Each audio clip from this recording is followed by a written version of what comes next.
அனைவருக்கும் ஆனந்த வணக்கங்கள். இன்றைய தலைப்பு ஆனந்தம் வெளிப்படுத்தும் சிந்தனை.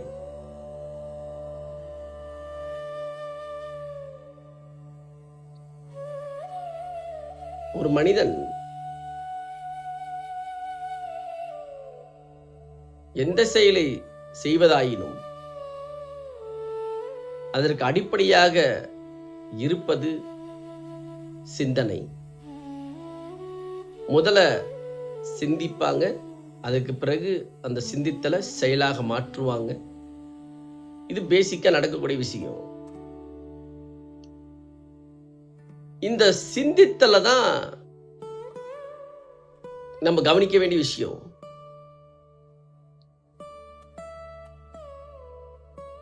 இதை பற்றி விளக்கமா சொல்வதற்கு முன்பு சில விஷயங்களை நம்ம பார்த்துருவோம். உணர்ச்சி முடிச்சுகள், உணர்வு. உணர்ச்சி என்பது 5 புலன்களுடைய உணர்ச்சி. இந்த 5 புலன்களை இயக்கக்கூடிய உணர்ச்சி முடிச்சுகளா அல்லது உணர்வா என்று தான் நம்ம தெரிஞ்சுக்கணும். உணர்ச்சி முடிச்சுகள் என்பது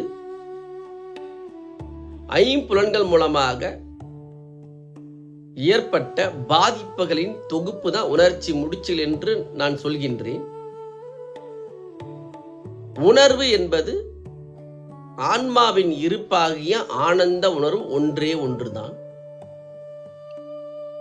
உணர்ச்சி முடிச்சுகளிலிருந்து நீங்கள் சிந்தனை செய்தால் அந்த சிந்தனை செயலாக மாற்றினாலும் நாம் உணரப்போவது நிரந்தரமான சந்தோஷம் இல்லை. காரணம், உணர்ச்சி முடிச்சுகள் என்பது குழப்பம், கன்ஃபியூஸ்டு ஸ்டேட். ஆனந்த உணர்வு இருந்து நாம் சிந்திக்க துவங்கினால் அந்த செயலாக மாறி உணரப்போவது ஆனந்தமே அல்லது சந்தோஷம், நிரந்தரமான சந்தோஷம், திருப்தி.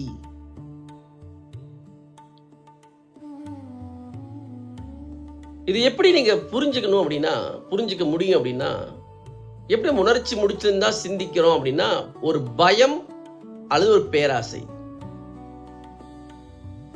ஒரு பதட்டம்,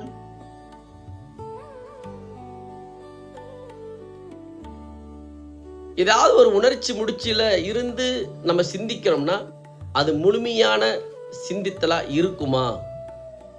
100% அது இருக்காது. காரணம் என்ன? ஒரு முழுமையான சிந்தித்தல் நடக்கணும்னா முழுமையான கவனத்தை நாம் செலுத்த வேண்டும். இது நல்லா புரிஞ்சுக்குங்க, உள்வாங்கிக்குங்க. ஒரு சிந்தித்தலை நீங்கள் செய்ய வேண்டும் என்றால் அந்த சிந்தித்தலில் முழுமையான கவனம் வேண்டும். முழுமையான கவனம் வராததுக்கு காரணம் இந்த உணர்ச்சி முடிச்சுகள் என்று சொல்கின்றேன். ஏனென்றால் இதோடைய பிளக்சுவேஷன், இதோடைய முரண்பாடுகள், நிதானமற்ற தன்மை இந்த உணர்ச்சி முடிச்சுகளாக எண்ணங்களிலிருந்து உதிக்கும் பொழுது, இந்த உணர்ச்சியிலிருந்து நம்ம கொந்தளிப்பிலிருந்து நம்ம சிந்தனைக்கு செய்யும் பொழுது முழுமையான கவனம் இருப்பதில்லை, அதில் சிதற துவங்குகின்றது. அதனாலதான் அப்படியே நீங்க சிந்தித்து மாற்றினாலும் கூட ஒரு முழுமையான திருப்திங்கிற தன்மை ஏற்படாமல் இருந்து கொண்டே இருக்கின்றது. பரிபூரண தன்மை, முழுமையான சந்தோஷம் ஏற்படுவதில்லை. இதுவே உங்களுடைய இருப்பாகிய ஆன்மாவாகிய ஆனந்தம் என்கின்ற பரிபூரண தன்மையிலிருந்து நீங்க சிந்திக்க துவங்கினீங்கன்னா உங்களுடைய கவனம் முழுமையாக அதில் குவிகின்றது. ஏதாவது ஒரு கண்டிஷனிங் இல்லை, ஏதாவது ஒரு ப்ரெஷர்ல நீங்க சிந்திச்சீங்கன்னா உணர்ச்சி முடிச்சு சிந்திக்கிறது அர்த்தம். இது செஞ்சுதான் ஆகணும், இது கட்டாயமா செய்யணும் அப்படி ஒரு பிரஷர்ல எதையுமே சிந்திக்காதீங்க. வாழ்க்கை இப்படியே போய்கிட்டே இருக்கும். சற்று உள்முகமாக நான் சொல்கின்ற இந்த ஆனந்தம் என்கின்ற உணர்வில், ஆனந்தம் வேற எங்கேயும் இல்லை, உங்களுக்குள்ளதான் இருக்கு. நம்ம எங்கேயும் வெளியே தேட வேண்டிய அவசியம் இல்லை. நான் எதையோ புதுசா சொல்லல, இருக்கிறதா சொல்றேன். உங்களுக்குள்ள சாமிதி சொல்லிக்கிட்டே கிடக்கிறாரு, ஆனந்தத்தை பத்தி ஃபீல் பண்ணுங்க, ஆனந்த உணர்வு. இதை ஜஸ்ட் கொஞ்சம் உள்முகமாக நான் சொல்லக்கூடிய பயிற்சிகள்லாம் செஞ்சு இந்த ஆனந்தத்துல இருந்து சிந்திக்க துவங்குனீங்கன்னா முழுமையான கவனம் ஏற்பட்டு செயலும் முழுமையாக நடந்து செயல்கள் மூலமாக ஏற்படக்கூடிய திருப்தியும் சந்தோஷம் ஏற்படும். ஆனந்தத்தின் வெளிப்பாடே முழுமையான சிந்தனை, ஆனந்தத்தின் வெளிப்பாடே முழுமையான செயல், ஆனந்தத்தின் வெளிப்பாடே ஆனந்த அனுபவம், ஆனந்த திருப்தி.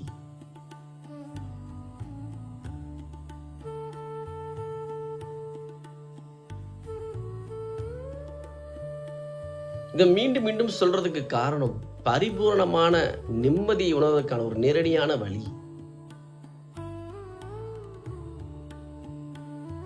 உதாரணம் சொல்றேன், ஒரு நாளைக்கு நீங்க ஒரு 500 ரூபாயோ 1000 ரூபாயோ எவ்வளோன்னு வச்சுக்கோங்க. சிறிதளவோ பெரிதளவோ சம்பாதிப்பது அதில் நிறைவை, பரிபூரணத்தை, திருப்தி உணர முடியலன்னா எவ்வளவு சம்பாதித்தாலும் நம்ம அதை அடைய இயலாது. இது உணர்வு சார்ந்தது. நல்லா புரிஞ்சுக்குங்க. சந்தோஷம், மகிழ்ச்சி, நிம்மதி, தெளிவு, பரிபூரணம், திருப்தி, இது எல்லாமே உள்முகமான ஆனந்தம் சார்ந்தது.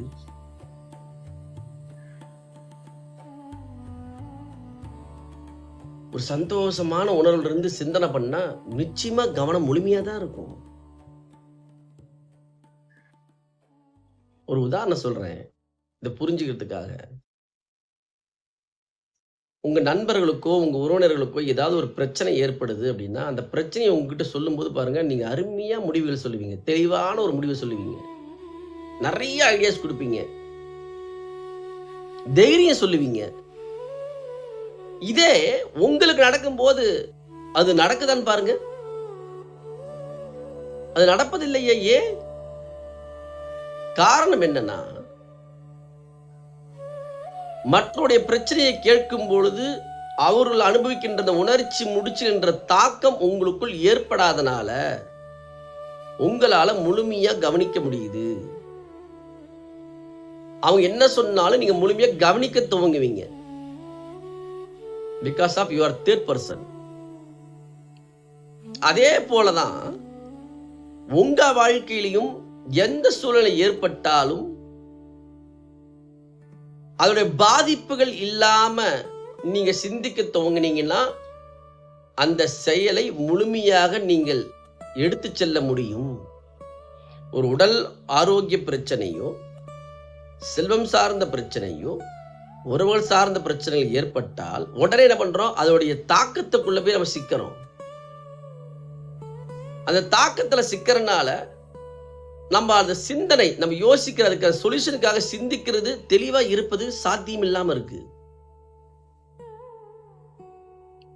அப்ப என்ன பண்ணணும் அப்படின்னா, உங்களுக்குள்ளேயே உங்களை கையாளக்கூடிய, உங்களை எமோஷனல் ஹேண்டில் பண்ணக்கூடிய தன்மைக்குள் செல்வதுதான் முதல் வாழ்வியல் பாடம்.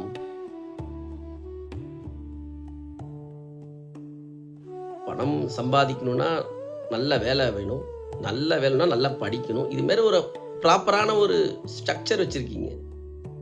ஒரு இன்ஜினியர் ஆகணும்னா என்ன படிக்கணுங்கிறது தெரியுது, அதுக்கான கல்வியை கற்றுக்கொள்கின்றீர்கள். இதுவே வாழ்க்கையை நல்லபடியாக சந்தோஷமாக வாழ வேண்டும் என்றால் வாழ்க்கைக்கான அடிப்படை கல்வி தெரிந்து கொள்ள வேண்டும். அதான் ஆன்மீகம் என்று பெயர். நீங்க நினைக்கிற மாதிரி ஆன்மீகம் ஏதோ வாழ்க்கைக்கு தள்ளி இருக்கவோ, ஆன்மீகம் வேற நமக்கு தேவையில்லைன்னு நினைக்காதீங்க. ஆன்மீகம் அடிப்படையாக எல்லா மனிதருக்கும் தேவை. ஆன்மீகம் என்பது உங்கள் வாழ்க்கையை ஆனந்தமாக வாழ்வதற்கான உள்ளுலக வாழ்வியல் தன்மையை, மன அமைப்பை தெளிவாக உருவாக்குவதற்கும் உணர்வை உணர்வதற்குமாக உருவாக்கப்பட்டதுதான் ஆன்மீகம். வாழ்க்கை ஆனந்தமா வாழ்றதுக்கான வாழ்க்கை கல்விதான் இந்த ஆனந்தம் என்கின்ற வாழ்வியல் முறை. ஆனந்தமான உணர்விருந்து நீங்கள் எதை செய்தாலும் அது ஆனந்தத்திலேயே நிறைவடையும். நீங்கள் எதிர்பார்க்கின்ற திருப்தி, நிம்மதி அனைத்தும் உள்ளுலகத்திலேயே இருக்கின்றது. அதை உணர்ந்து அதிலிருந்து சிந்திக்க துவங்குங்க, அதிலிருந்து செயலாற்ற துவங்குங்க, அதிலிருந்து ஃபீல் பண்ண துவங்குங்க. அனைத்தும் ஆனந்தமயமாக மாறும். ஆனந்தம் வெளிப்படுத்தும் சிந்தனை தெளிந்த சிந்தனையாக மாறுகின்றது. நீங்க எல்லோரும் ஆனந்தமாக வாழுங்கள். எல்லோருக்கும் ஆனந்த நன்றிகள். மீண்டும் சந்திக்கின்றேன்.